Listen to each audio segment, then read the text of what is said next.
It is Tuesday night, and once again, it's time for another episode of Goal Horns and Fight Songs. I'm Mike.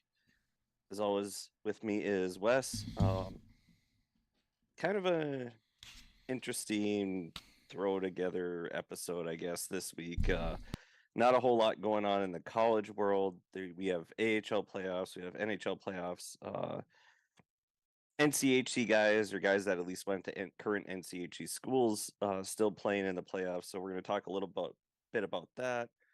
Um, And then I might pop off for a little bit, but we might do a little bit of a watch along with the current game going on between Dallas and Vegas.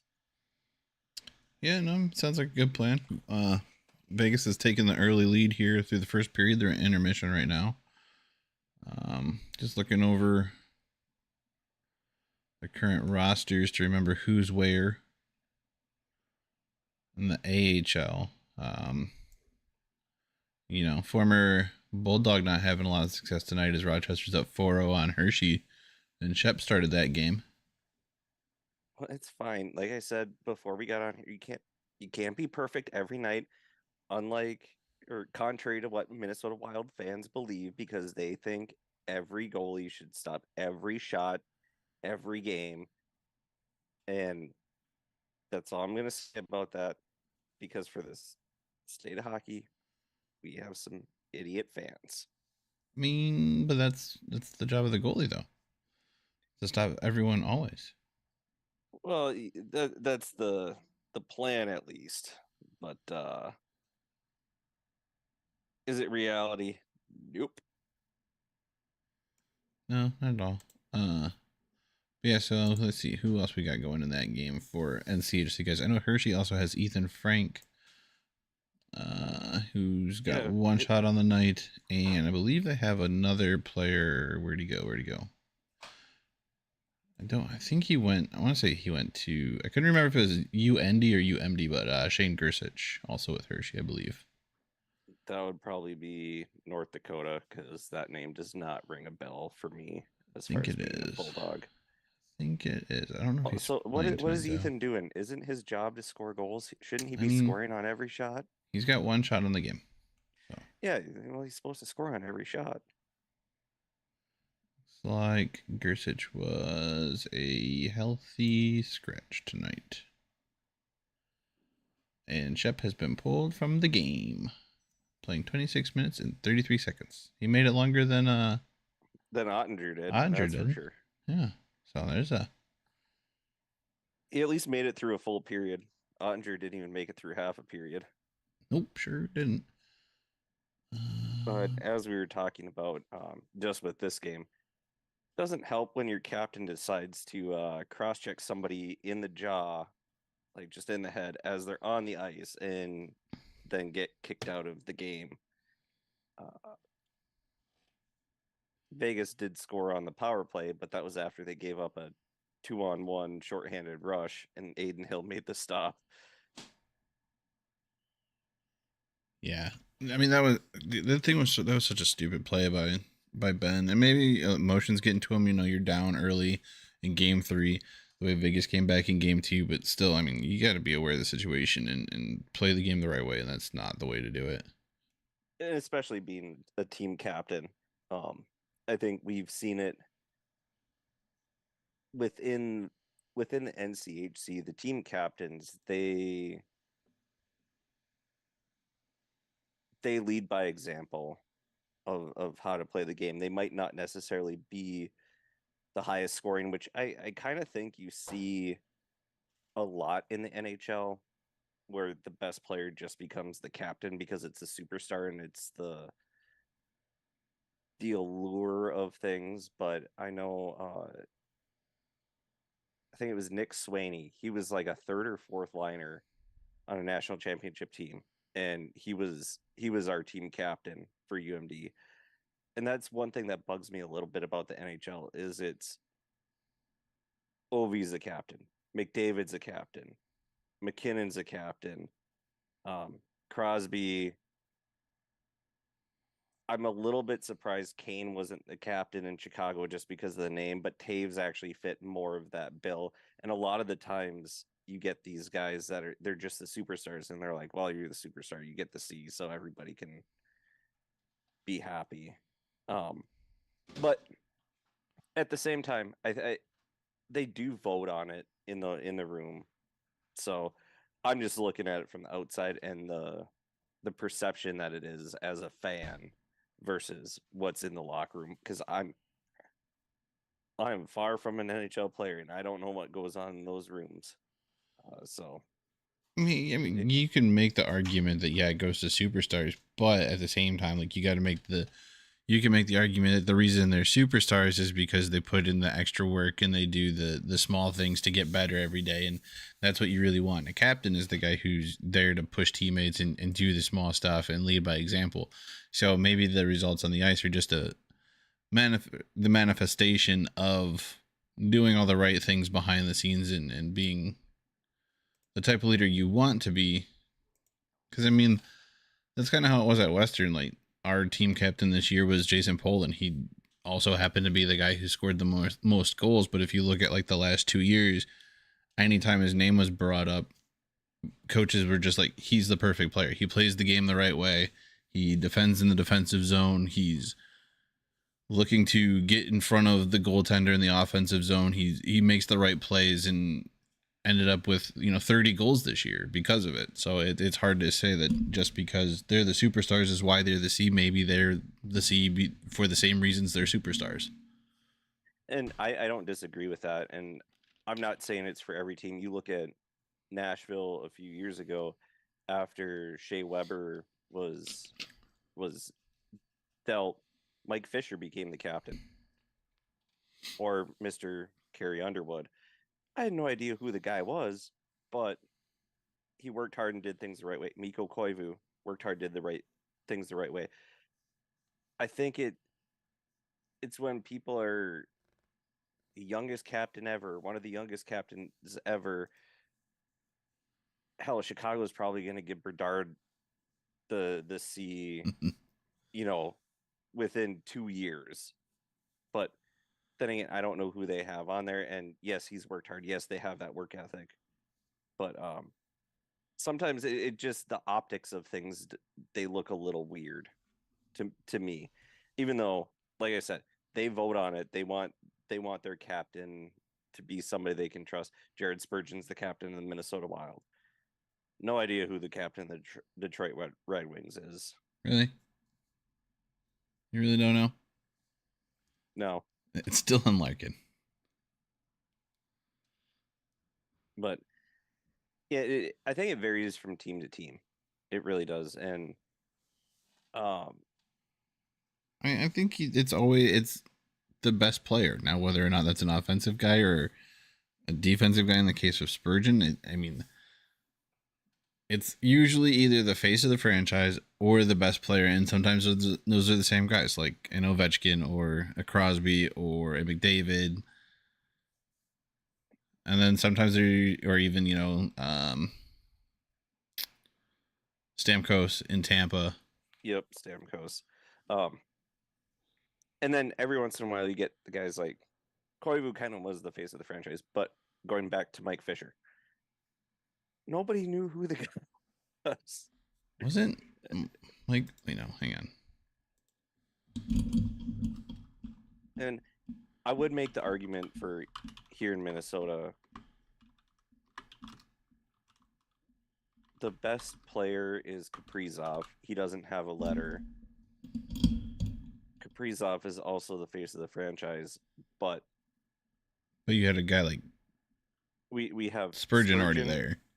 Yep, Spurgeon was already here, and then Foligno and Dumba were wearing the A's, and now I would argue maybe against Dumba, but that's because I just don't like how he plays. He's a great guy off the ice and everything. Like he does so much. I just hate how he plays.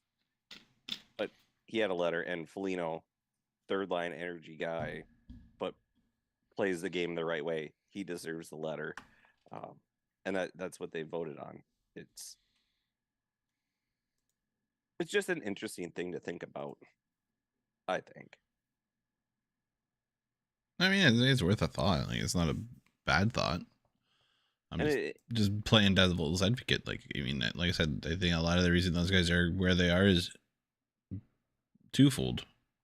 and in the end, they're the ones talking to the refs, and the refs are going to pay more attention to um the guys with name recognition. In a sense, doesn't mean they're gonna. It's not going to change anything, but they trust these guys that they're going to explain everything correctly. Because if you or I were to be on a team and we were given a letter for a game, and then we go up and talk to the ref's going to be like, "Who in the hell are you?"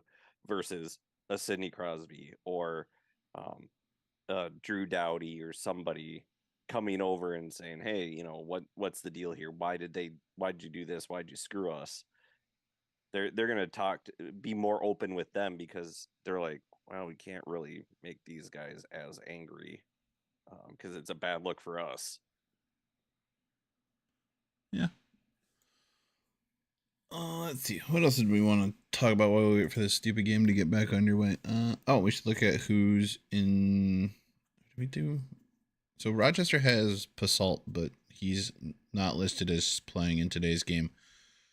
He was called up from Cincinnati earlier. I think he might have played earlier in the playoffs, but like I said, he's not in tonight's game for Rochester. Otherwise, there's at least one Western player on every team left in the AHL. Milwaukee has Austin Rushev and maybe somebody else, but I'm not entirely sure. Let's pull up their rosters. I'm trying to think of. And Wes did a lot more work on this than I did. I have been distracted with a fur nephew that had heart surgery, so I have not been really paying attention to a lot of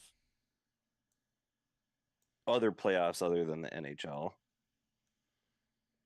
Getting ready to start the second period here soon.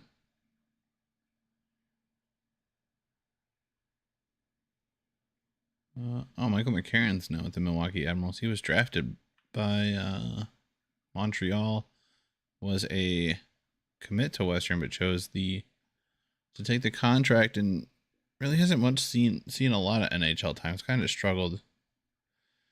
Considering he was 25th overall, a lot of people saying he's a bust, and could be because that was also like 10 years ago now. So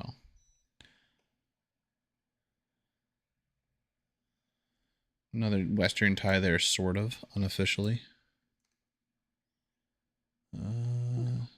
Kiefer Sherwood, I believe, is a Miami guy. That sounds right. I will look him up.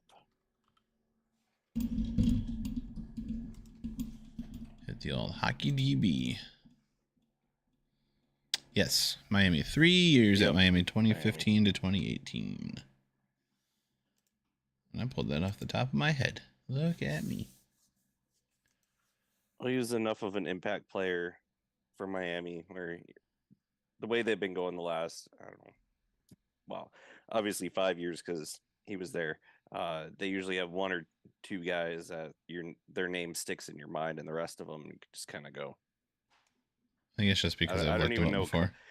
I don't even know coach knows you're on the ice.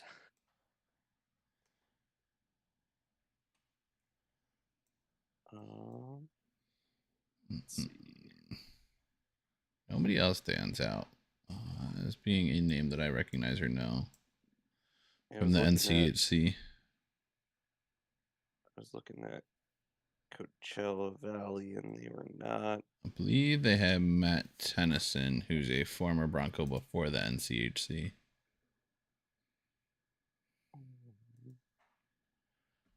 And has traveled around the league quite a bit. Originally signed with San Jose, I believe.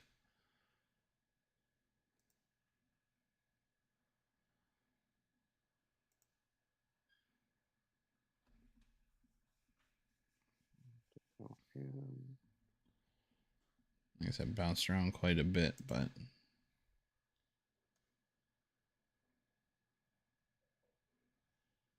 cool. That's all. I'm janked up now. I'm just looking to see if I notice Go. any names. Bum. Let's see. Why is everything being weird right now? Why is my laptop running so hot? The fan is on. There's also 80 million things around it too, though. So. Just don't get the red rings of death.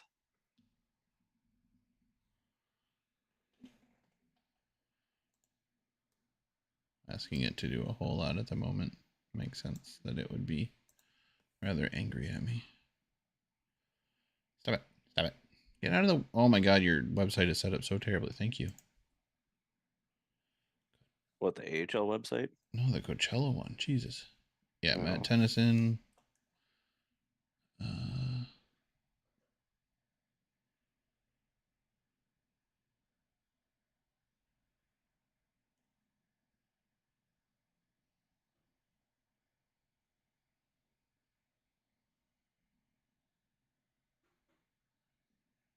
Yeah, there were no names that I recognized.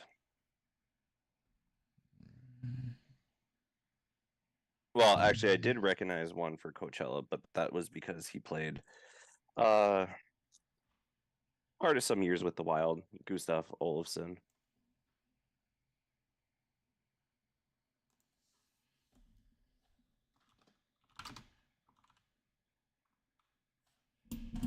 All right, back to NHL fun now. A little bit more back and forth to start the period. Ooh, that was a decent collision there. That's the one thing. Dallas, they didn't come out to play, and I had said it in one of our group chats as soon as that third goal went in for Dallas, or for, well, Vegas, I guess, but third goal on Dallas. They needed to change goalies. And it wasn't Ottinger's fault. It was just the fact the team was playing terribly in front of them. And a lot of times that's what it is. And I think it'd be kind of an interesting question to ask Trevor, where what's your mindset being pulled because your team is absolutely trash in front of you versus you were trash in that particular game. Uh, I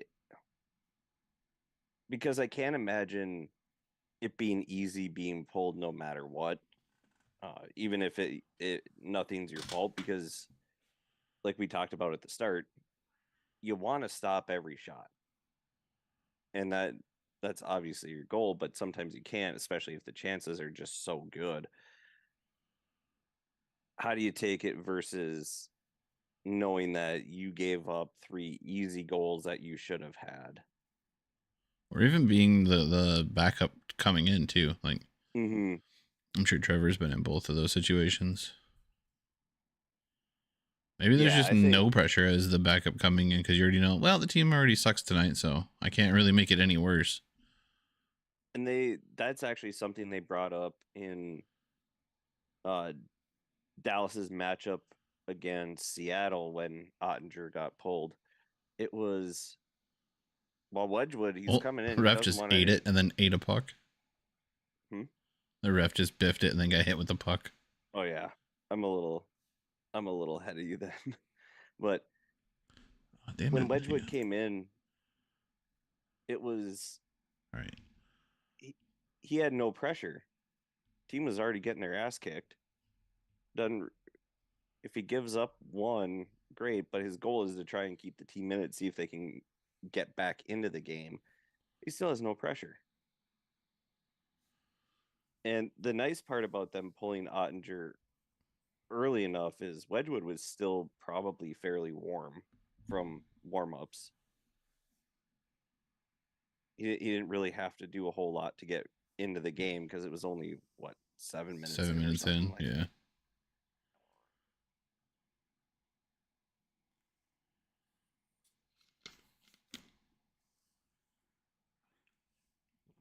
I want to see, and we'll flip this by Trevor, but we'll see if we can get him to come on and do like one of these for one of the Stanley Cup Finals games. Like just literally watch the whole game, start to finish.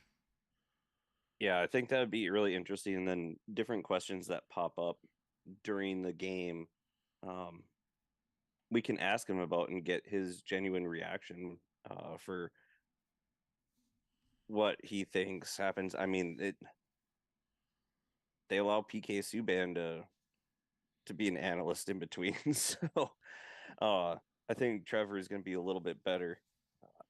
I I definitely wish this TNT had all the broadcasts for all the playoffs because I like their crew in between periods. We were talking about this the other night. Their intermission crew is just so good, and I like the fact that they bring in people who are just recently out of the game or currently in it because they had John Cooper in on was it Saturday? Yeah, they Trying did to that think of last season too. Or I mean, they were starting to do that on TN or NBC was starting to do that. mm-hmm, Uh, like I like Lundqvist. He does a really good job on there. mm-hmm. Biz has grown on me a little bit. Trying to think who else is there. Wayne and then Anson Carter. Anson's not bad. I would take I Anson over PK for sure. I would too. I just And then Anson has a little bit of a sore spot with Wild fans from based off of last year. I'm kind of iffy on Wayne. Like Wayne his, just sounds like he's drunk half the time, he just sounds like an old man. and that's the one thing. He talks quiet and slow, and it's like, can you just get it together, sir? That's the one thing that we've talked about, or we were talking about too, is ESPN. They went for the name recognition, and yeah, for TNT. And actually, I was listening to Spit and Chicklets had Charles Barkley on, and Barkley was the one who convinced Wayne to go to TNT, according to Chuck. But ESPN was going for the name recognition with Messier and Chelios, and then PK just kind of felt like an afterthought. Where TNT seems like they put in some thought into who they were going to get, and I they think brought TNT also Liam. got a lot of the leftover from NBC, which kind of gave them a head start. Mm-hmm. Because I don't like Liam McHugh necessarily. He seems a little pompous and just kind of annoys me, but he's fine as the host. And then um, I think they had Patrick Sharp for a little bit, but Anson was on. He was an analyst for NBC. You had Kenny Albert, Eddie Olczyk, Keith Jones. You had all these guys. They kind of all just migrated from NBC to TNT, where ESPN. I don't mind Sean McDonough as a play-by-play guy. I think he does a great job. But outside of him, bring back Pierre. Bring back like Well, I want to be. Pierre got a office job with Yeah, he got a front office job. the Sens, I believe so. and then I mean Jones is done after this season because Yeah, he got that front office job with Philadelphia, yeah. The president president of of hockey operations hockey or something. operations. Yeah, One of those titles that we have no idea what it actually means, but he gets paid quite a bit of money to do something. he gets paid more than you and I combine in 2 years of work. Uh, I mean, he understands the game and he's a smart guy. I'm not taking that away. I have no idea what the hell his job title does or means. I don't think anybody does.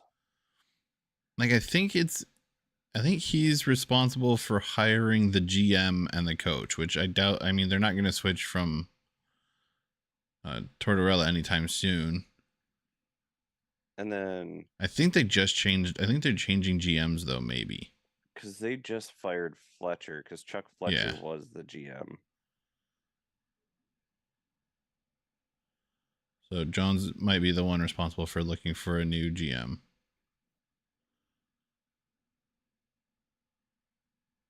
And I think Oh, they come might on. go after That power play working. Dubas or whatever the guy's name was from Toronto that just got fired. Because at a certain point, I mean, he built a pretty damn good team up there. But the They team's just also couldn't like, get it done. yeah. And And the team's been through a couple coaches and still hasn't been able to get it done. So you can't necessarily say it's all coaching at that point. And it's, but at the same time, like, mm-hmm. they're all good players. The talents, Yeah, you. I don't understand what the issue is. Ooh, nice play. Oh yeah, yeah. I think Dallas fans are gonna start heading towards the exit I do, pretty soon. I do love Woody's mask though.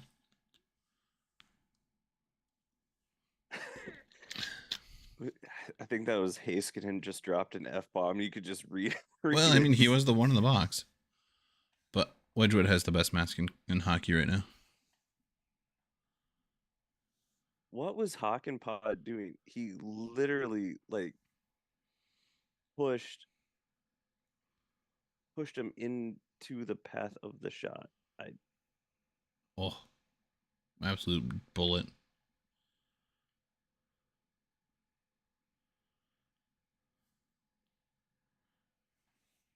Alice is in trouble. And I don't mind at all. Nope, I'm good with it.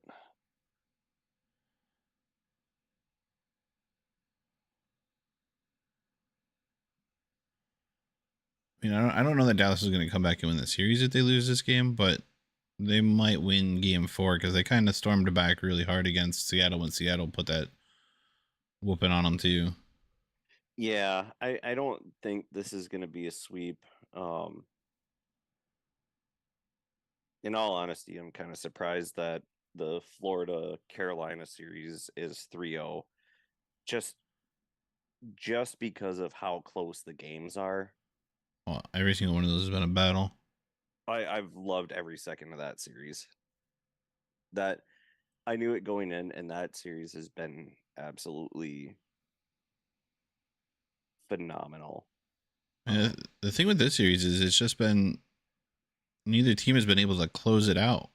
Like, I think there was Dallas up twice and Vegas stormed back. I know that Vegas came back in game 2, but didn't Vegas have the lead late in game 1 and Dallas came back and then they got the overtime goal?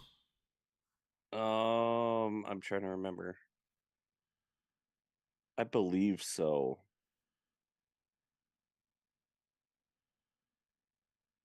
I might. Let's see. I got a message from my brother.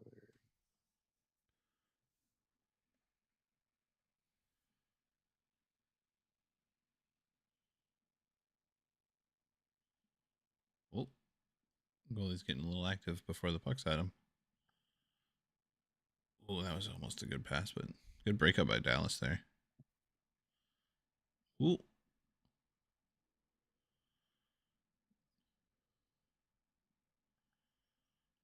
penalty for tripping on Dallas. They tripped Petrangelo around the net there. The one thing that I have noticed, which it seems weird to say, but it feels like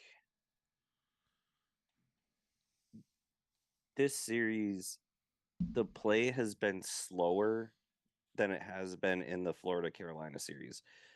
I It think this just one's feels just because like, the refs are actually calling penalties in this one. but Or it just the players are feels, just committing more obvious penalties, but there's more stoppages in this one. but It's more not even sustained that. long play. It's not even that. It's just the actual play when it's happening. This feels more deliberate and almost methodical. Where the Carolina Florida, they're just going, and it's almost more intense. And it's not to say that this isn't an intense series because obviously it is. They want to get to the Stanley Cup final, but just watching it, it feels like Florida and Carolina, the styles that they're playing, it's way more run and gun, way more intense. Where this series feels like they're more methodical and slow thinking about how they play. And I think that might be just the Western Conference versus the Eastern Conference and how they typically play. Let me see something. Let me do my nerdly things real quick here.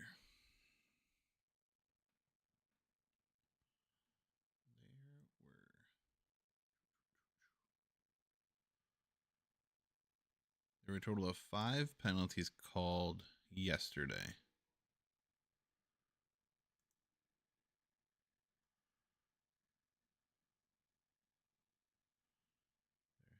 There have been 3, 4, including the big one, called so far today.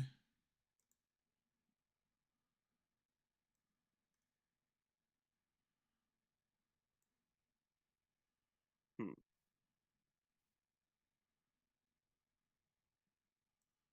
I'd be so upset if that dude with the big oversized hat was sitting in front of me. 2, 3. Technically 4 penalties have called, but 3 power plays. Because you have the 5 in the game, which count as 2 penalties technically, but result in 1 power play. And then Hiskinen and has 1, and maybe the one they're on now. I would say probably the one they're on now. So they're one. Vegas is 1 for 3, or 1 for 2 at the moment, but or no, 2 for. Are they 2 for 2? They score. I know they They scored scored on on the the 5 major. on 1, or they scored on the 5. They scored on the last one. So yeah, they I must be believe two that for two then. counted as a playoff goal. I mean a power play goal. Yeah. Yeah. It definitely counted as a playoff goal.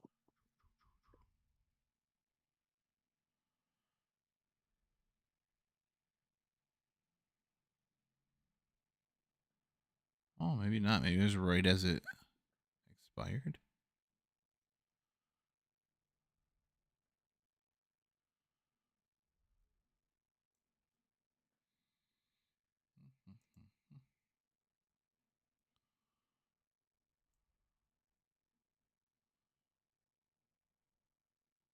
Yeah, it might have been right after it expired because they're not listing. They're not Hmm. crediting it as a Oh, power play goal. even as Vegas it is 1 for expires, 4. it's Dallas is 0 for 1. So there've been 5 penalties called so far in this game too, and we're about a little over halfway through.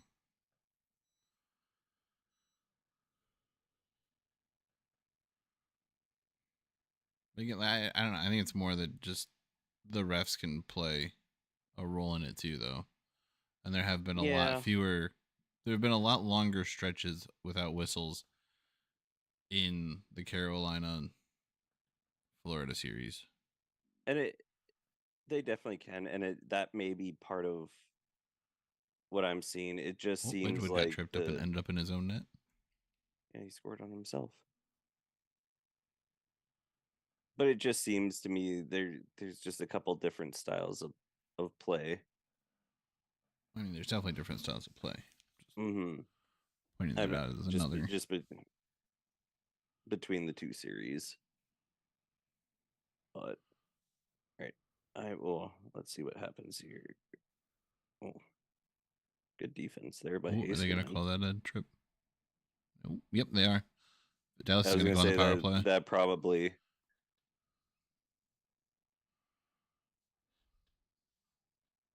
Yeah, they've been calling. I don't know what that was by Robertson. Like that, he just kind of was like, "Let's get the whistle on that shot." But I am going to, because I might have dog duty, or I should have dog duty, so I'm going to hop off. Okay. I will let you know if and when I'm coming back on. But you're probably going to stay on and do a watch along, so I'll probably hop back on once I get a place to sit up there. Cool. I will be here. All right. I will Oh, see off the you. post. Was that off the back of his head? Yeah, off the post off the back of his head. So, all right. I shall be back.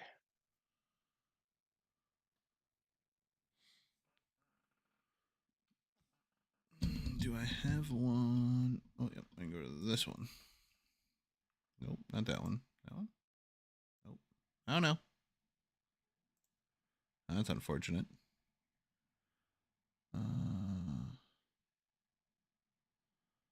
Let's go back here for a second.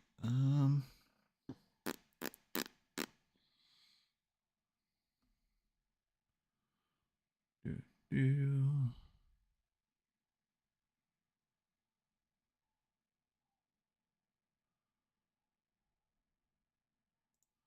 No, it's this one, but why? I can just do this and then. Um,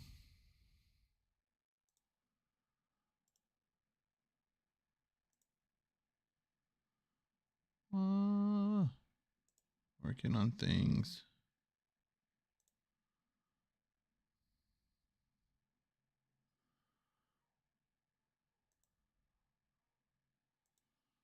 Well, that's not what I want. That's what I want. Nope. Nope. Nope. Nope. Nope. Nope.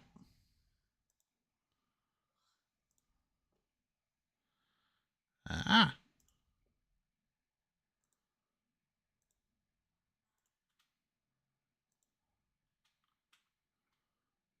No. No. What do I want?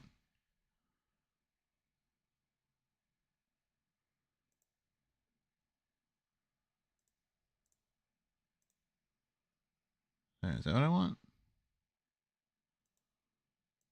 No, because you're not doing anything. Ah, this is awful. Learn as we go here. This we don't need. Add. Um.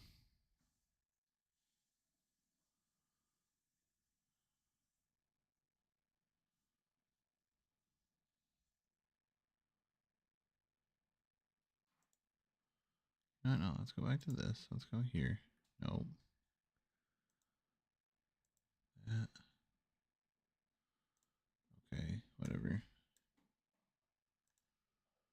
Why are you showing that though like that? Ah.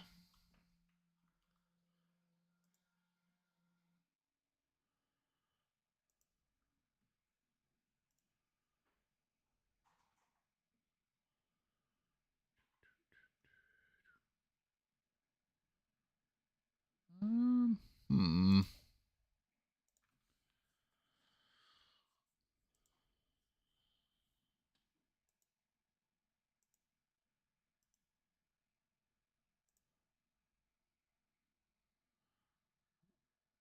Oh, who's going to the box now? What's happening here?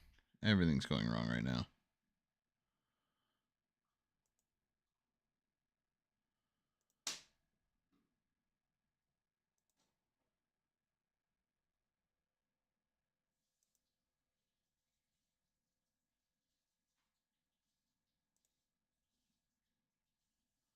Oh, I bet you because this is using it. So if I just do this.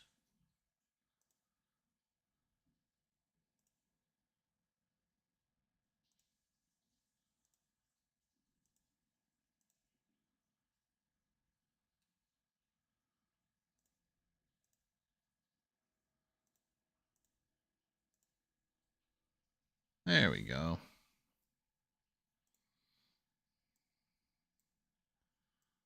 That will work for now.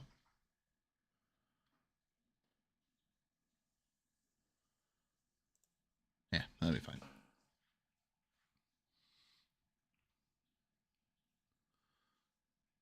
remember to fix that later. Fix that later. But,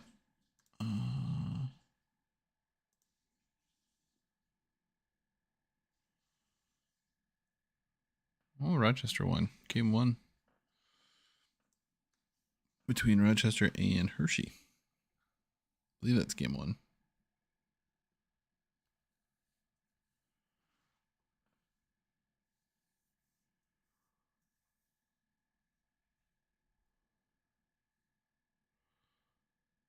Yeah.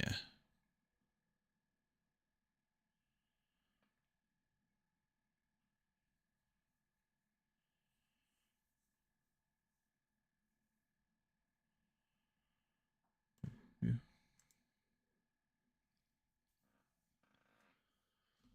Oh, here we go. Kicking it back off.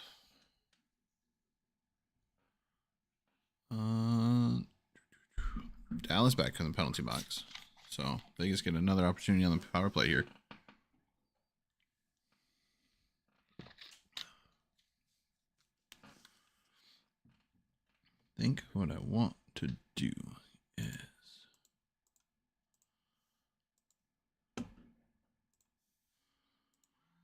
fart around. What does this do? Anything? I don't know. Oh, interesting, interesting.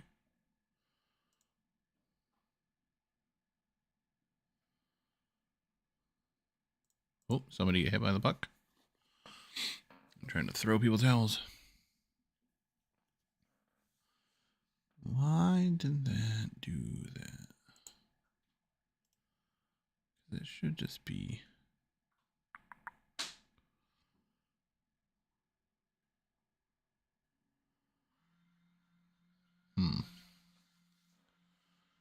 Can I make this work while I'm doing something else?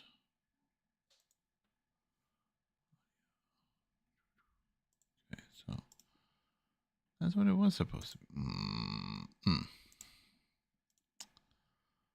I want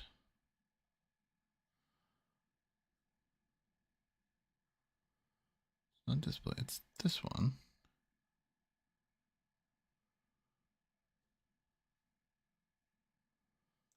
Okay. Yep. Oh, now the whole thing's that, and I don't want that. There we go. Okay. No. No. This one. And then. Oh, you know what? It's like this or something, isn't it? Yeah. Okay. Then I want to do this. And then do this. Do this.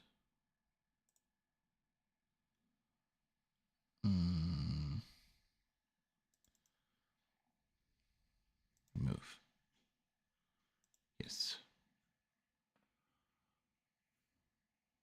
Yeah, I know this is probably interesting for nobody else but me right now. Because I'm doing. There we go. All right. Hey, hey, hey. Hey, look at us. All right. There we go. We're doing things. Things are happening. Nope, that's not what I wanted. Things are happening. Nope, that's not what I want. What is it? It's this one, isn't it? It is that one. Look at us. Improvising on the fly. I have no idea what I'm doing. So I'm sure you may or may not be here for something hockey related. There's hockey happening on A screen. Otherwise, you're just watching me tick around with things I don't know or understand or know how to use. So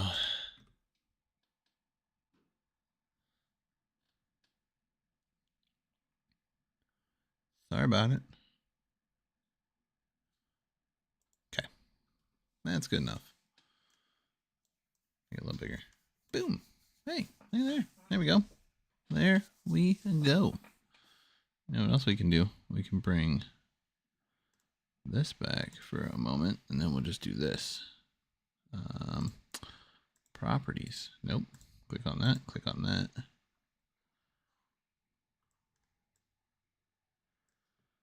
Stop it. Ooh, Dallas kills out the penalty.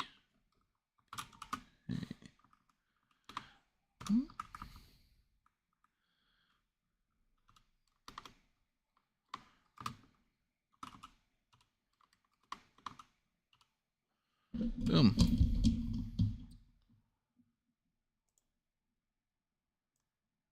And look at us. Boom. Good times. We just made that happen. And you can see that I don't know how to spell. But now we're good.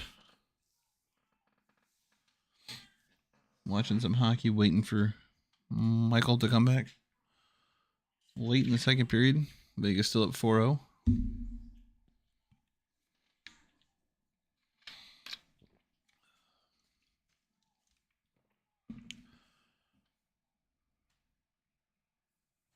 Ooh, that was an interesting play behind the play. And Domi swinging at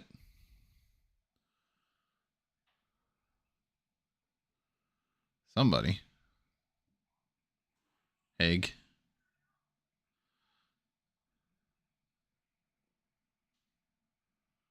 A little frustration coming out for Dallas. For sure. Probably not smart yet again.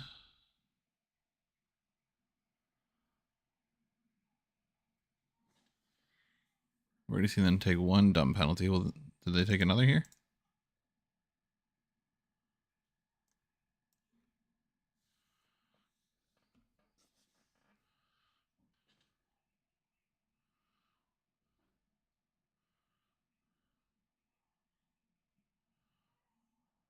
Let's see here. Okay, there's the check from behind.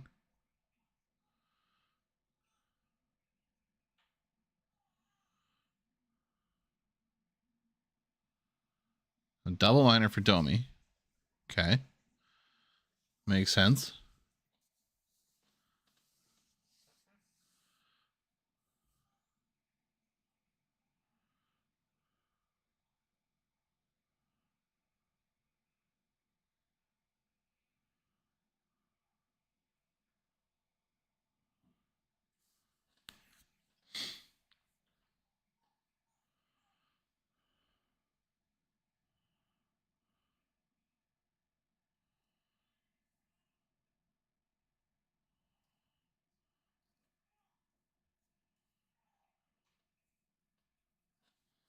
What a silly, silly play there. I mean, granted, I guess you're retaliating behind.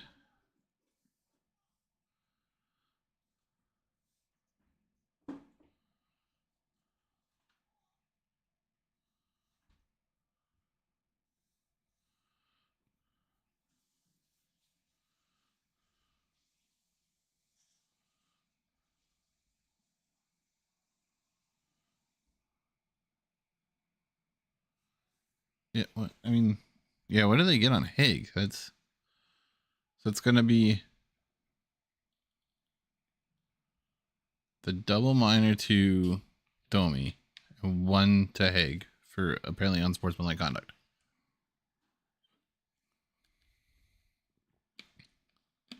And they're going to call the period.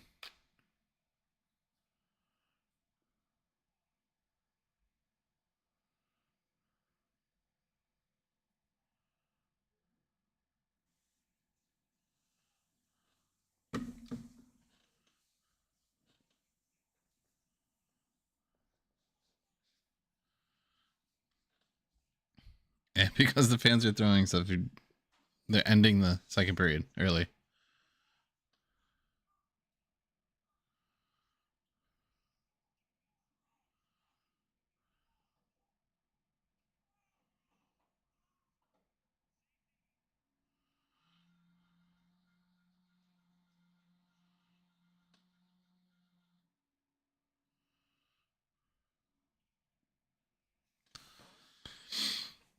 Ugh. Interesting stuff to end the second.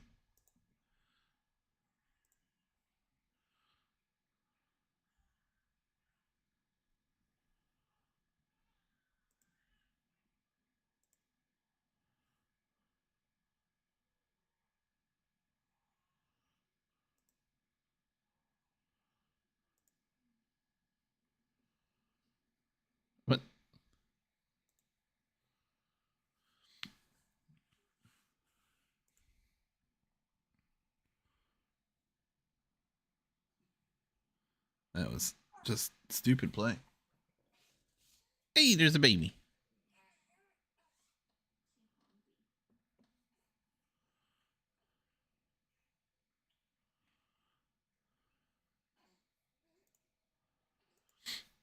Ah, hey, you're back. So now I need to go back to this one. Hey, look at that. Switching up the views again.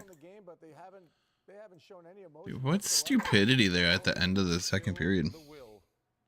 I, honestly, by the way, say hello to my guest star, Brizzer. This is the brave boy that just went through heart surgery last week. Oh. And he is up on his chair. All right, now I gotta. Super happy about it. Nope, stop it. I need to mute that again because you're here now. So that's...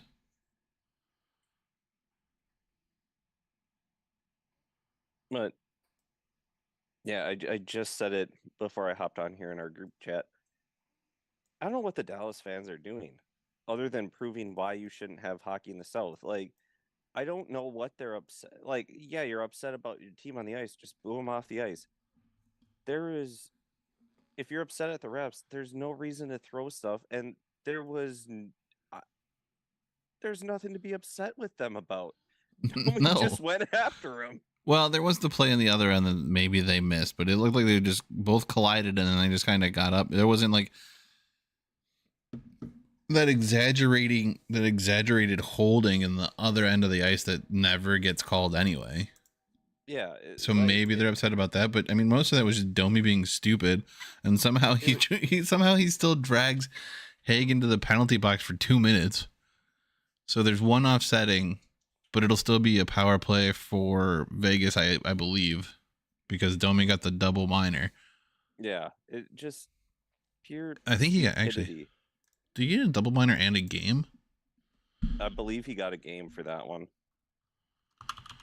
Yeah, because they did here as I was. They were talking about being down 3 forwards, and I wasn't sure if that was just because he has to sit in the box or if he's actually done for the game.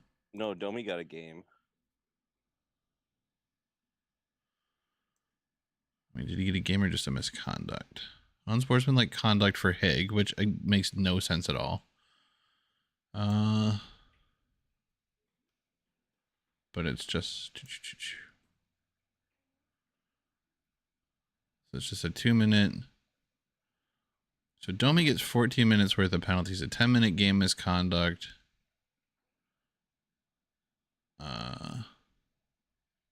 The minor for cross-checking and the minor for roughing. And Haig somehow gets a penalty for unsportsmanlike conduct. Which makes 0 sense. I'm not quite sure how he ended up with one there, but... Getting cross-checked and punched in the face is how he ended up with one there. Oh, they did give... Wait, so... No, that one's wrong. I think the only logical explanation is they felt like they couldn't give Dallas all the penalties and not give Vegas a penalty. Like, literally, Haig did what you want every player in that situation to do. Nothing and draw a penalty, and the dude still got a penalty. He literally ate 2, like, actually more than 2, because I think somebody else came after him when they were in the pile anyway, and he was just eating fists.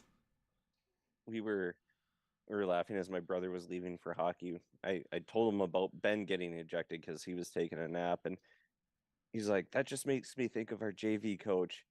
One of our friends got a penalty, and his coach goes, "What do you do, ref?" Cross-checked him from behind. That's what we teach them. Yeah, I think the refs have lost control of this game, and I don't know if they've lost control yet because they've been calling pretty steady penalties. Well, yeah, and they've been calling it pretty tight. It's just a matter. I think Dallas is just at a point where they're clearly defeated and they don't really care about this game anymore, and they're just taking their frustrations out now. But it's still like you still got to finish the game, and there's 20 minutes and 21.6 seconds left. There's still plenty of time to score goals, and I mean we've seen a ton of goals scored in a period before. I mean Vegas had 3 in the first period. Yeah, yeah. They had 3 in I the mean, first 7 minutes of the game. So it's not like you can say Dallas is completely out of this game. They're not making good decisions, and now they're potentially down 3 forwards for the last 20 minutes with the injury to Donoff and the 2 game misconducts. Idiots. Ooh, that was well, a if good one. nothing else, even if Boy, is that cool one. I will suggest this just because I have dogs. I mean, he's over this game too. But I Dallas really they screwed up this opportunity. They they had a chance to come in and make the series 2-1 and actually make it a series. They did not show up for the first 15 minutes of this game, and they made poor decisions. I mean, And more I importantly, they didn't show up for the first 5 minutes of the game, and they were down yeah, 3-0. yeah, that's the more important part. But even the first 15, like if they would have shown up after and cut it to 3-1, with 7 minutes left in the first, okay, you can deal with that. You're only down two. They just I don't know what they're I don't know what they were thinking, but it reminds me of what the Wild do when they come home and they have a chance. Um, they have a chance to take a commanding lead or get back in the series, and then they just lay an egg. I mean, they had a good push there at the end of the first period. They just didn't do anything in the second, and then the penalties haven't been helping them. I mean, granted, they've done a good job of killing them off, and maybe that's something to the fact that Vegas has still struggled on the man advantage. But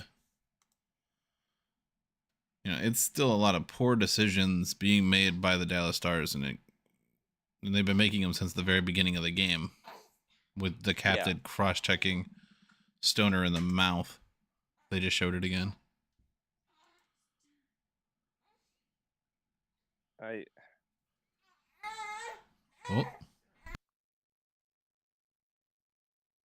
I just don't understand.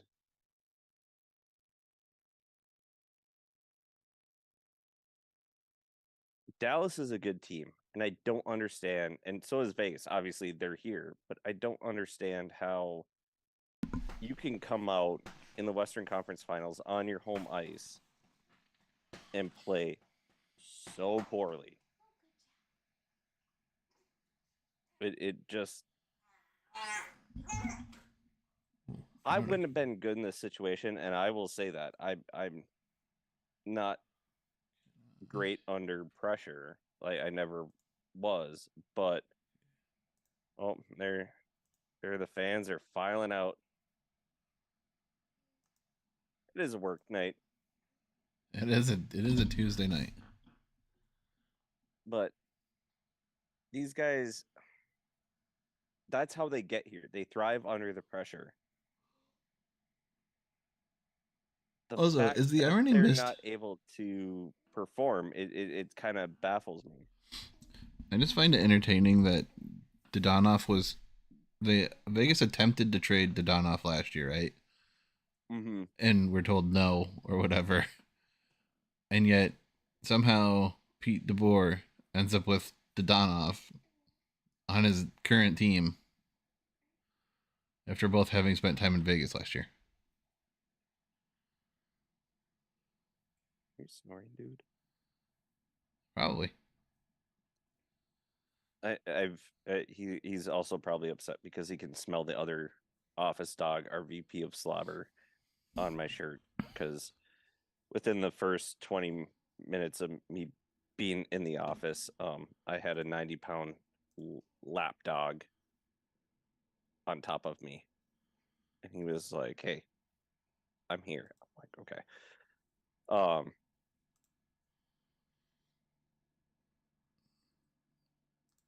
DeBoer is Mm. he's kind of one of those coaches. He's like a Bruce Boudreau in a sense where Bruce couldn't get things done in game sevens.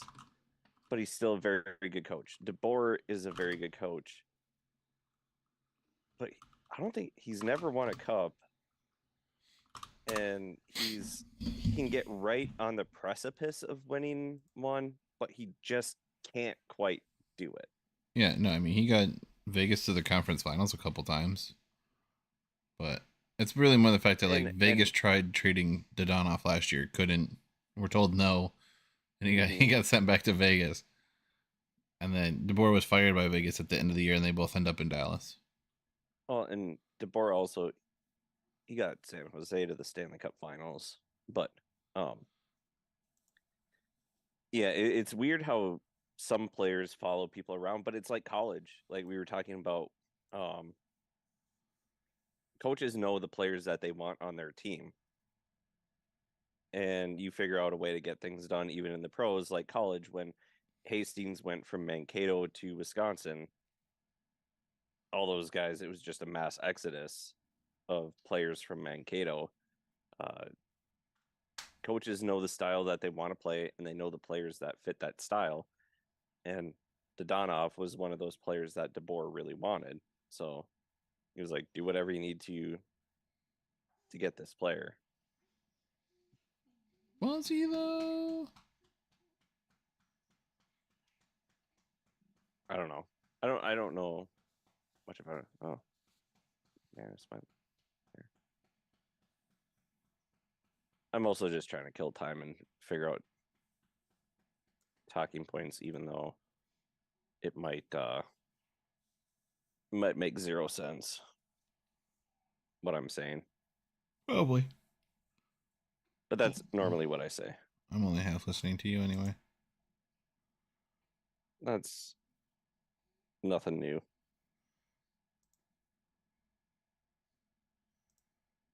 Waiting for. Do do do.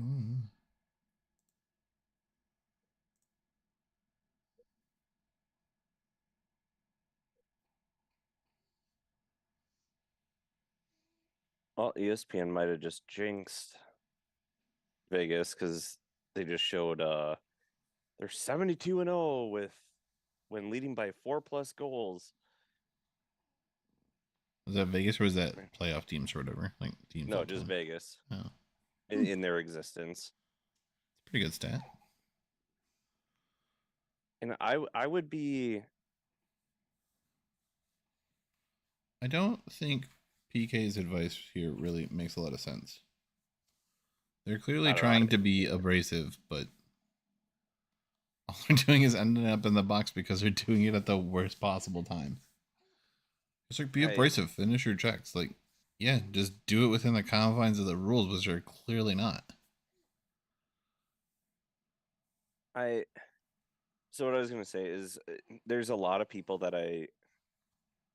Also, the other thing I don't I really understand about ESPN's group of players is not to, I'm not saying anything. I'm not trying to say anything mean here, but 2/3 of the player they have on there haven't played hockey in almost 20 years, if that not 20 years. that was my point earlier when we were talking about it. They went for the names for the legends But what I'm saying is, like, if you're trying to draw in new fans, there's not a lot of new fans who know who Chelios is. or Messier. Yeah. They with Chelios they see some old dude, and Messier they see some old bald dude. Yeah. And I mean, don't get me wrong, Chelios had a great career. He played, like, what, They both did. They 24, like 24 years, I think. He made it till he like played until he was like 42, 44. Won cups with, at least one cup with Detroit. Yeah, the thing is like for us hockey fans, they're phenomenal players. They they're names that obviously we know, but you get some 16, 17-year-old kid that Think. they might not really follow hockey, but they kind of know the other names. It's like, oh, PK, okay, can get that. Biz, his Spit and Chicklets podcast has done so well. They they'll probably know him. Everybody's heard of Gretz. That's kind of it. But then Hank just finishing, some younger kid. Oh, well, I watched him play, within the last couple of years. Um, Okay. Chelios played until 2009. So he had 2 cups with Jesus. Detroit.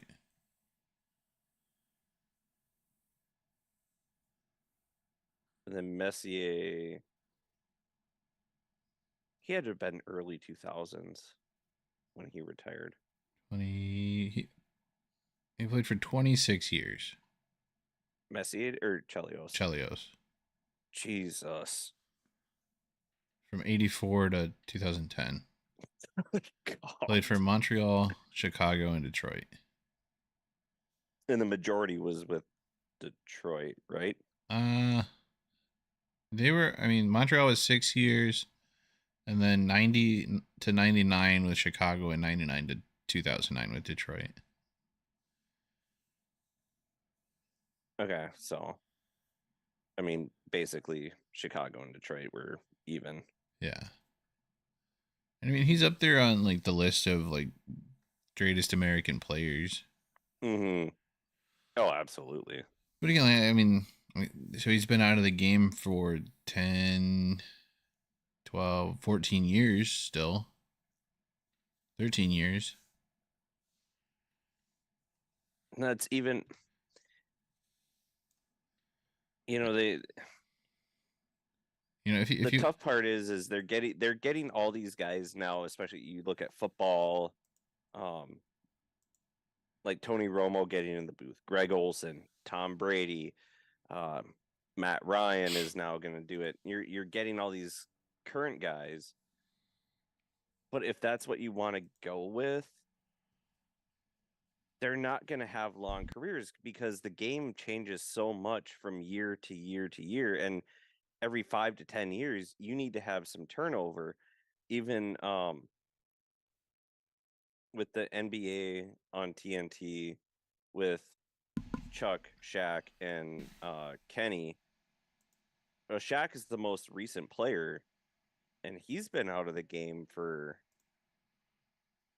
at least I don't know. 10, 15 years probably. Uh, let's see. When was the last time? He's been out a while. He's 51. He played His last 2011 was his final year. So he's been 2011. out Okay, 12 so years. 12 years. And he's the most recent. And it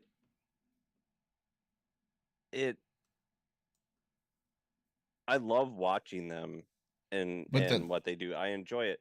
But the game is so much different than when they played, and so it's hard to talk about it. And you can even see Romo falling behind now in his CBS coverage because the game has changed in the last 3-4 years. I don't even know that it's that. So yes, there's a popularity bias because football is football. It is the pinnacle of It's the king. popularity of American sports. Basketball is a pretty close second, Mm-hmm. or maybe like a moderately distant second. Basketball has a pretty or yeah, basketball has a pretty sizable lead over hockey and baseball. Hockey doesn't do a lot to move up past baseball, and baseball doesn't do anything to help itself. No, it doesn't. But This year, I'd everyone, say they actually tried, but but coverage wise, everyone wants that TNT basketball coverage, that interaction between Shaq and the panel, Barkley and um Kenny, yeah, Kenny Smith, and even the or Ernie. Ernie.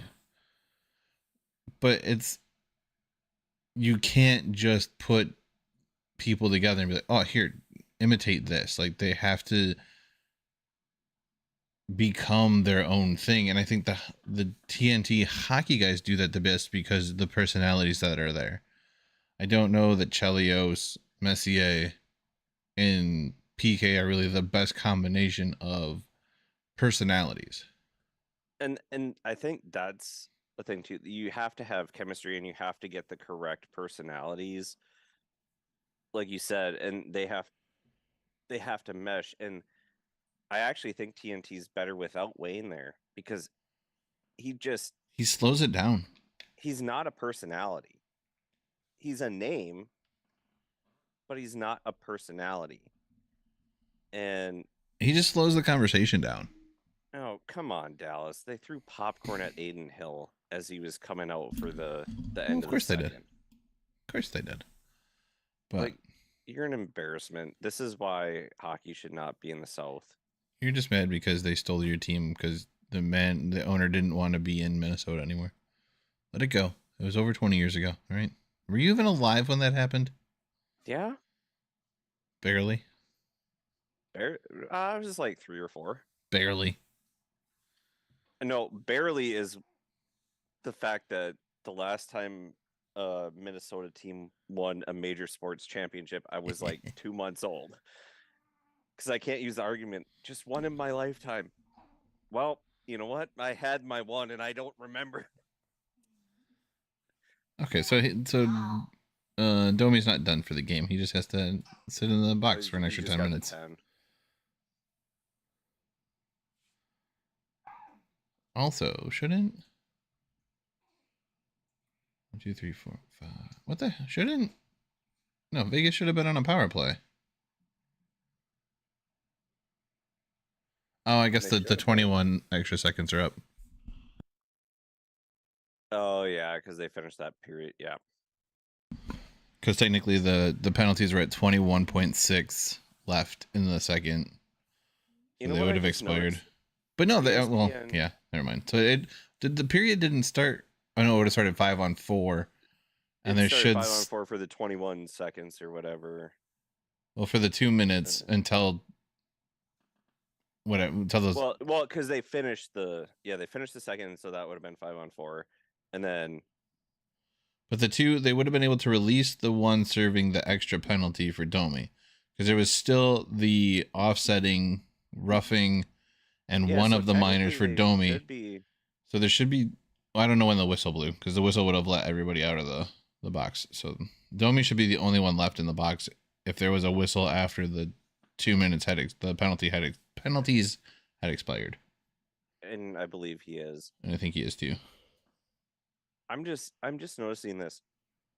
It took ESPN 2 periods to put the shots up to the right of the scoreboard, unless I completely missed them. I think you But I missed him don't. because I saw him at the end of the last period. Okay, I know they didn't have them in the first period at all, and at least part of the second. Oh, good save. Ooh, don't another good save. Way to get the pads down.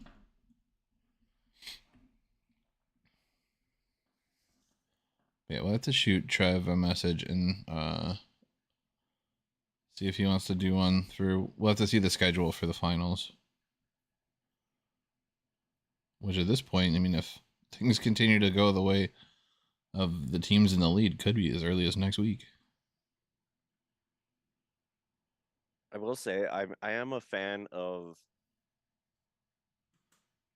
the guy behind the net Dallas shoots at twice with the hashtag bang sign. That man is dedicated. He was in Seattle. I don't remember him being in Minnesota, but he was in Seattle. His sign's upside down.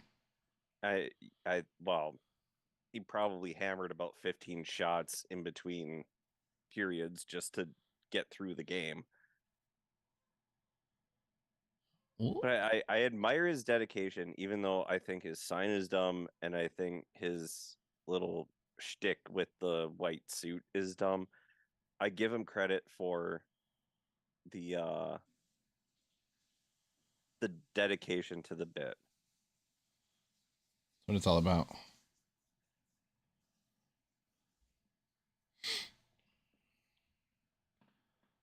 I mean, I really can't say much negative about the guy. I have my own thing that I do. Oh, I know. I realize. That's what I'm saying. Like, I'm not saying anything. I, I, I don't understand what his bang is about. That must be a Dallas thing. But if it I mean, works, it and works. again, And it's upside down. like I say, Maybe he's probably blasted out of his mind at this point. Probably looks right side up to him. He's got his eyes going two different directions. that guy's having a great time. The dude with the sunglasses on top of his hat. Yeah. I mean, I suppose it was sunny when you went in, but Well, I I don't mean, know why you'd wear the sunglasses into the arena. I leave mine on my hat because you don't want to leave them in your car for some hoodlum to steal. I mean, let's be honest. The stadiums are not always in the nicest neighborhoods. That that is Stadium true. parking lots are not the safest places. That is fair. They Legitimately, just hide them though. legitimately, the nicest place I've parked for a hockey game was that parking lot of the practice facility for Nashville because it was in like a strip mall. It was like a youth hockey arena. Yeah, next to like a Target or something. I don't even remember what the other shit was there. That was there. Oh, trust me, I'm not one to ask what was around there. I just But hopped in the car. but that He parking drove lot me where. that parking lot was a lot nicer than where we parked for lunch that day. Yeah, that is true. Oh man, that was such a fun trip though. It was a fun trip. I feel like how Sam was like, Eh. yeah, we thought that was pretty interesting. We were like chuckling about it, and oh, but that was you. You know what? It's pretty cool now that I'm on the same team that you support. Mm. Like, oh, okay. Let's see how it is. Well, and I figured he probably would have noticed you with how few people there were, Yeah. like, and Ooh, them diving. warming up on that end. I should have What do moved you to think? behind the net. You should have. That dude is Yes. like, he's very excited behind the net there, I but mean, his sign is still upside down. it's bothering me that it's upside down now because I can't stop seeing it. Ooh, another big save. Oh, did he figure out it's upside down? Did his lady friend tell him? Nope, he might have. He might have. Because he like threw it in a weird direction to like on top of his legs. This is where this game is at. We're more concerned about the guy's sign behind the net than the actual game. Wasn't Dallas the first place where there was something more exciting behind the coach than there was on the ice a couple of years ago? Um,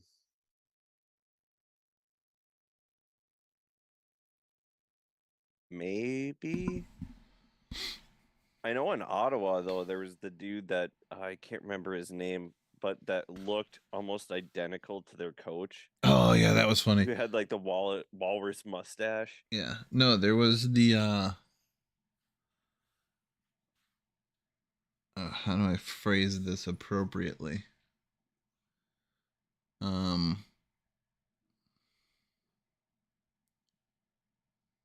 there's really no delicate way to say this. But there was a distraction behind the bench that a lot of camera operators were focused on every time they would show the coach on the bench. Oh, the one gal. I know what you're talking about. Yeah. Um, she was I think that started I think that was in Dallas. she was blessed either naturally or synthetically, but she was blessed. They'd cut to the bench and we looked like we were watching a basketball game.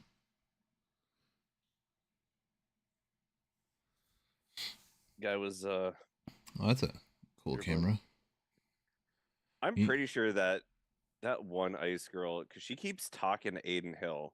I'm pretty sure like they're exchanging numbers or something like that. Because every time they've come back from break, it's the one ice girl, and she's sitting next to Aiden Hill, and she's always talking to him. well, maybe that's her spot. to stand. And he's a chatty guy. You know what I can't wait for? If it ever becomes a thing, is when you can watch like NHL or pro sport games at home on VR devices.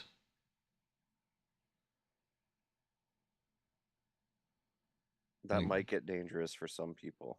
like once they figure out how to record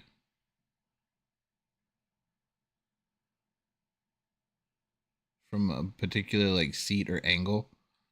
So like say there's like a suite set up, right? Mm-hmm. And it has the VR recording camera and they can figure out how to stream it. So like Mm-hmm. you can either pay or it's part of like, ESPN Plus or some subscription, but you sign into it and like virtually watch from the stadium or something and you're like in the suite in your Quest or Yeah, H whatever VR device Vive. you have. Yeah. I think that would be really cool. When that becomes a thing, that's gonna be cool. Cause I know they do like um concerts and stuff now. Mm-hmm. I don't know if there's like a computer generated image that serves as like the performer, but there's some stuff they do where like, you can pay for like tickets to an event and like watch the event in VR. I don't know if it's like a previously recorded event that's recorded with VR cameras or whatnot, but See, and I think they did a baseball game a couple years ago, or there was like something to do with a Yankees game. They showed it. They were talking about it on the Pat McAfee show because he got really into the Quest there for a minute, and they were like, it was for a Yankees game or something, and they were able to like be on the field for like pregame because they had a VR camera or something set up. I just, to me, I wouldn't pay for a quote unquote ticket. Now, if it was like an ESPN Plus or Hulu, whatever that package, yeah, then I'm fine with that. But if I had one of those systems and then I had to pay for a ticket to get that VR experience, no, I'm out. That's no worse Like I than old school pay per view, but you're paying for the ability to experience a different way of watching it. Or it's no it is a different, different way of or watching it, but you pay a different price to go see a 3D movie than you do a regular movie. that is a good argument. But I think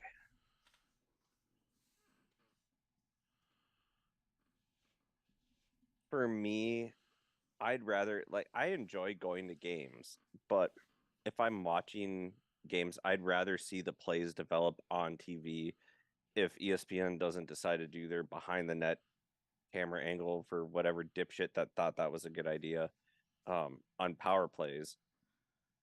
I like seeing plays Mm, develop. I like I this kind of angle better, and but I I think kind of it's hate this because it's angle. what I'm used to. The worst angle is the one behind the I wish there was an behind the angle net. off the scoreboard looking into the zones.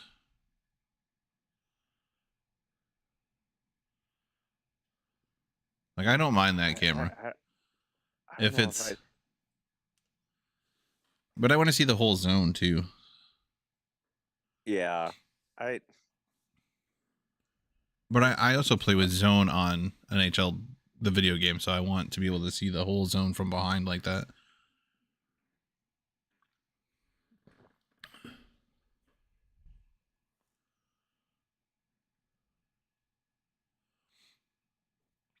Probably should have asked my brother if he fed the dogs.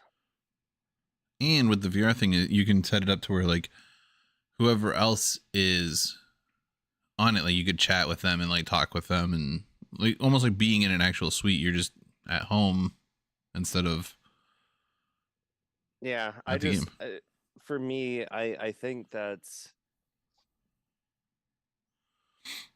I just don't have the desire to pay for that. Like if it's part of the ESPN Plus, great. Well, But then don't pay for it, Michael. There's also Yeah, people who would pay I for it. wouldn't. They're yeah, and they I can. would very much prefer it to be free also. But I'm just saying, maybe, maybe, It's maybe. an opportunity for them to make money, the NHL to make money and up the salary cap. But And give people kind of an opportunity to feel like they're at a game without having to spend X amount of dollars or drive X amount of hours. yeah, I think if they made it,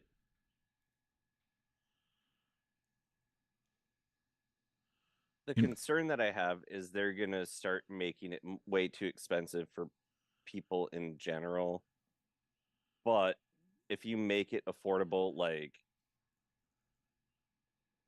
$5 for an upper deck ticket, $10 for 10 or 15 for a lower level, and then like $10 for club or suite level, and then $20 for a lower level ticket, then okay, you can see it because people don't have to drive and whatever.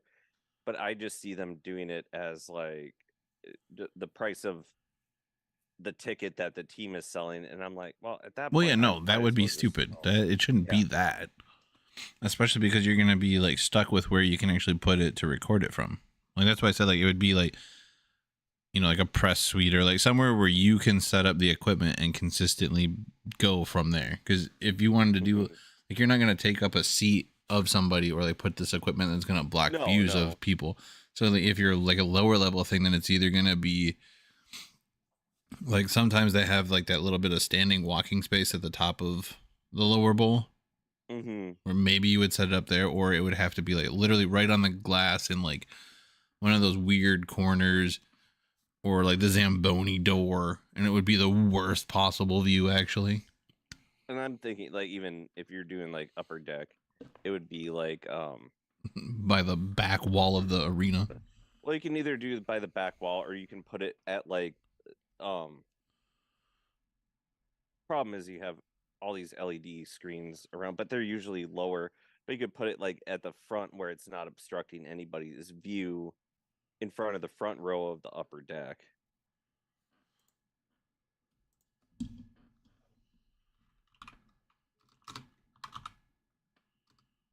How much time is left in this stupid game?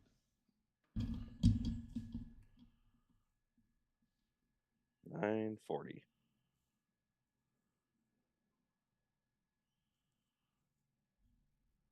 What are you doing, Bruce?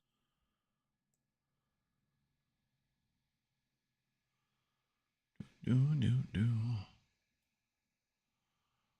But I mean, I think it'd be pretty cool, and I might potentially think about spending. I would potentially consider spending the money on it.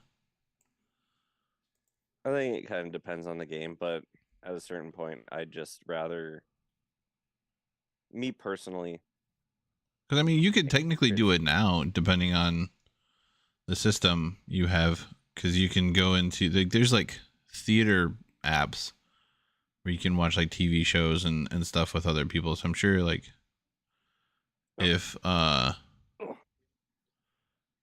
Hulu or something is compatible with it, then you can just watch it on a simulated screen.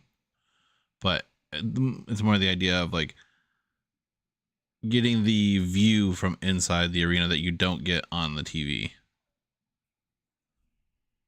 The simulated experience of being Mm-hmm. there. Yeah, we're halfway through the third. Or eight, a little over halfway through the third. 8:40 left.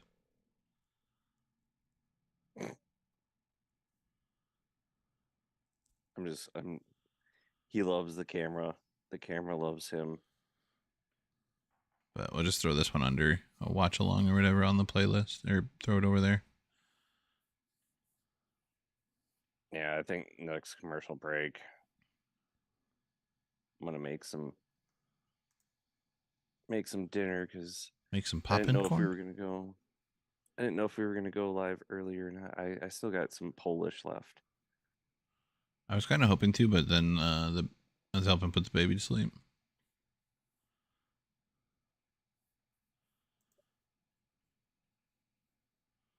Oh, jeez. Bruce, Bruce, that's my computer.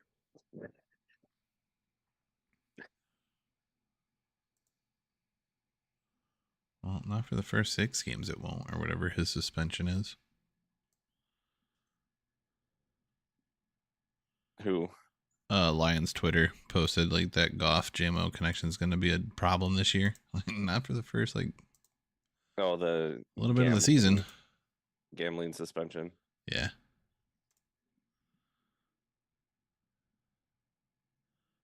Dear players, please enjoy this money from FanDuel, but don't use it at FanDuel while you're in a facility or in any way around your teammates.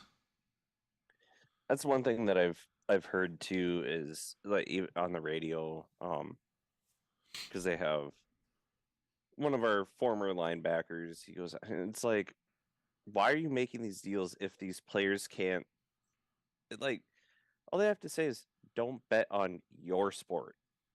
Well, the Jameson one is he was at either the Lions facility using their Wi-Fi or somewhere in the vicinity of the Lions vicinity and or team, and was betting on like a college football game, like his alma mater's game or something. So that's why his suspension was lower than Calvin Ridley's. Was it Calvin Ridley? Who got the year? Who got the year because he was betting on Atlanta games, even though he was injured and didn't play in any of those games.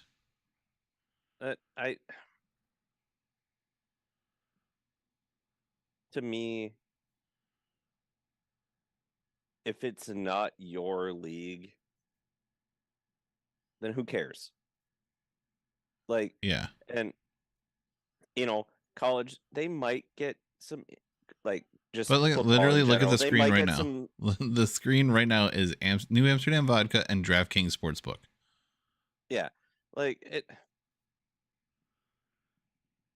Yeah, the guys might get some information on their alma mater. They might not. Who knows? But if you're But even then, like an NHL player betting on baseball, the discretion of the sports book to take that bet or not. And like that's not really up to the league to go. I guess like the point is they're setting a bad example or whatever, but I mean it's legal in most states. If you do it responsibly, it's not necessarily that big of a deal. There's no, but it doesn't make sense. You're just policing the people who work for you in an overreaching manner at that point. I don't think that they should. NHL players shouldn't bet on the NHL. NFL shouldn't bet on the NFL. Anything else, if that's what they want to do, who gives a rat's ass? I mean, yeah, for the integrity of the game, like I'm okay with that. But at the same time, what I'm saying is like when you brought up like okay, so I have inside information on my alma mater because I went back and talked with the players. I'm like, oh, I think this quarterback's really good. He could win all the games this year because the opponents, the record of the opponents isn't that great, or we're playing an easy conference or non-conference schedule or something. Yeah.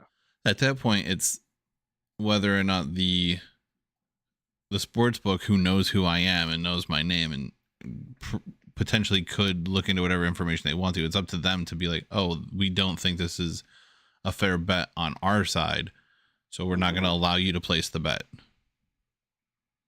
Yeah, like that shouldn't be up to the NFL or the NHL to be like, yeah, you can't bet on a college game, even though you've been out of college for 10 years. That dude is getting way too animated behind the net. But yeah, and I think Ben Lieber's point was we're in the era of technology where they could pinpoint that he put a bet in on a college game from a facility owned by the team.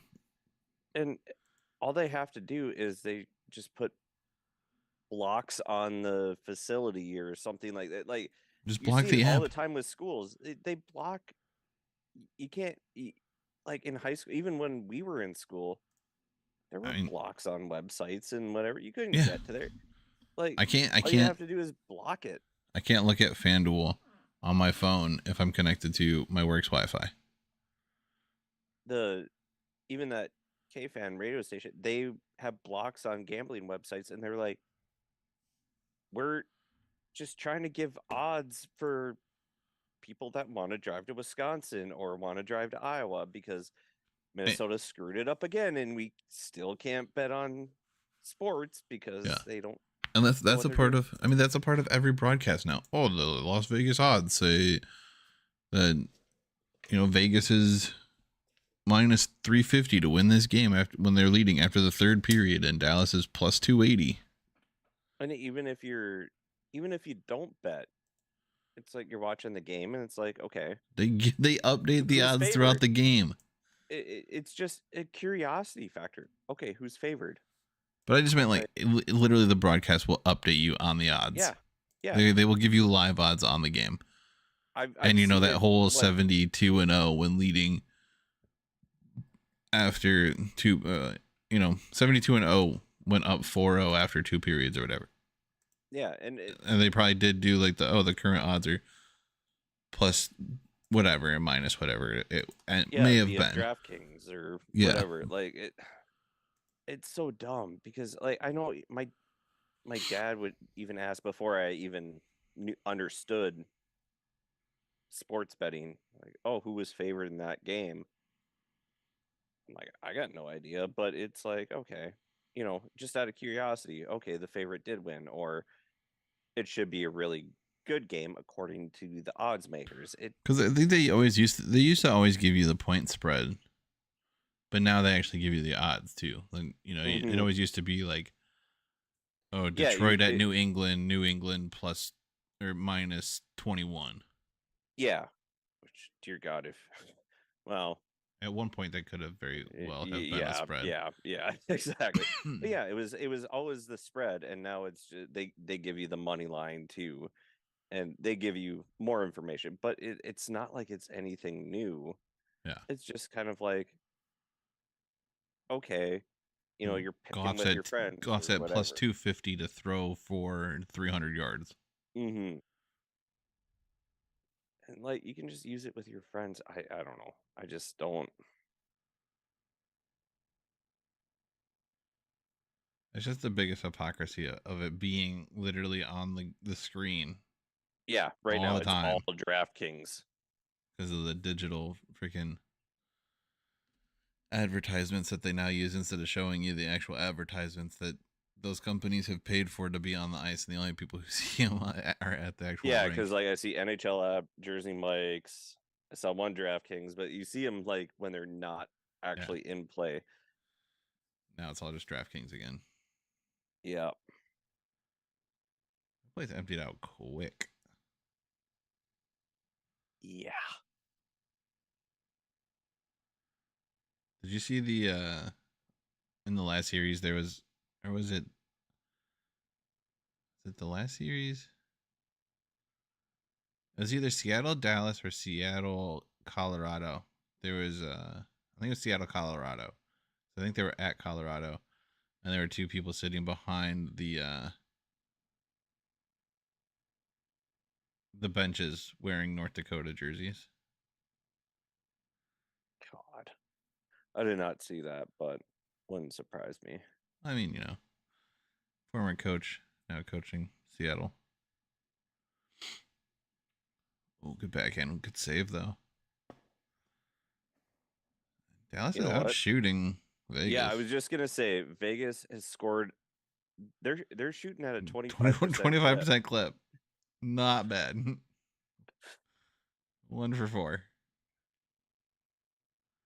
Man, they should just hold the puck so they can have that highest shooting percentage ever in an NHL playoff game.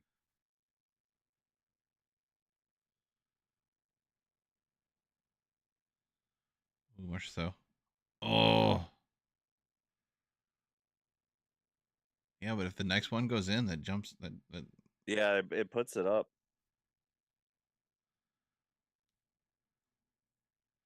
It goes well over 33%. I'm not a math guy, but I know it's over 33. I'm no mathematician.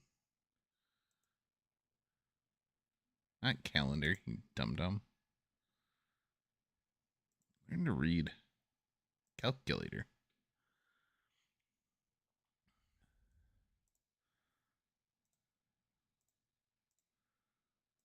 If they score on their next shot on goal, they'll be at a 29%. They'd have to score on their next two shots for it to go to 33. Oh yeah, They'd have to be 6 of 18 for it to math, be a math. third of their goals. Or a third of their shots as goals. Again, like I said, Yeah, that one went out. I'm not a mathematician.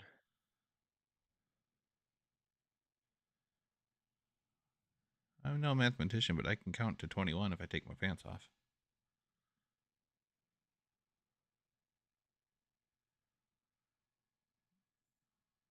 Ooh. I think they almost tipped that past their own goalie. McNabb getting a little feisty in front. Yeah, would have been a hell of a tip, just not the way that he wanted it to be. Did you like my joke? My counting joke. And I'm just trying to move past that. You want to hear a dad math joke or a dad number joke?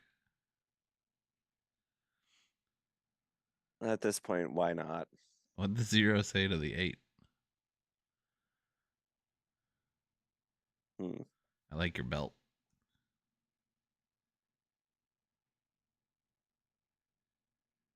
I hate you.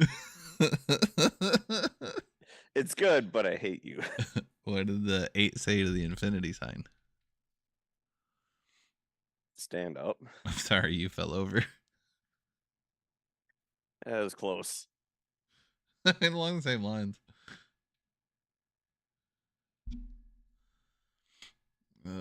As soon as this game is over, I am leaving this because yeah, Good times. Those were we've incredible. reached the point where the game is a blowout and we've run out of things to talk about. Hey, I'm telling great jokes over here. And keep telling yourself that. I wonder what what is Domi trying to say? Oh, we're gonna get you next game. Cool, bud. Like, all Marcia right. So is just like, What was Stoner? Like, all right, I mean, we're still up. was it? Was Yeah. that no? It would Stone, not Stoner. Stoner is a different player. You know, everyone calls him Stoner. I know he's a Yeah, different but player, but it's still it still throws me though because we had Clayton Stoner, and no one actually, I think no one even knows who that is. Okay. he was our best defenseman one playoffs. Actually, but Allegedly. no, he was. It was just How'd that the work out rest, for like you? Suter and Spurgeon and Brodeen and Dumbo were all that bad. Um, Remember when Dumba scored that goal off of his face? yeah, Was that an own goal? I think it might have been. I think it was. I'm But he got pretty sure it hit was. right in the mush.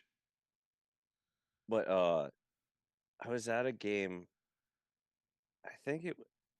I don't know if it was Mark Stone or not, but there was another guy with Stone, and he fought Clayton Stoner, and it was just my brother and I thought it was hilarious because it was Stone versus Stoner. Nice. But yeah, that was Mark Stone on the bench that they were showing.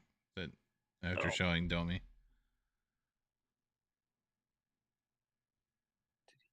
play. How That is long is? that is back to back playoff shutouts. That is back to back. So after the first 4 games of the conference finals went to overtime, both game threes were shutout wins for the team to go up 3-0.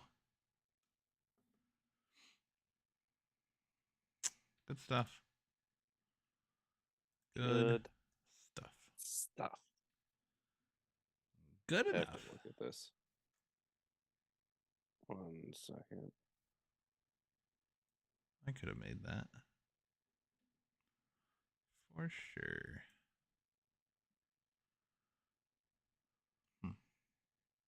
I'm trying to look up. I'm looking up Clayton Stoner fights. All right. Well, you know what? Game's over. It was fun. It was a fun little chit chat. This one will be saved under watch alongs on the YouTubes. Um,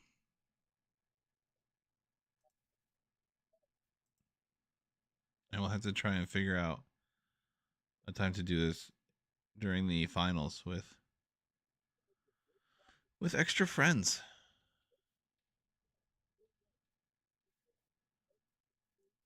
Man, Stoner had a lot of fights. So until next time, there's really only one thing left to say. And it's pucks on net. Good things happen, like goal horns of fight songs. We will see you later. Bye bye.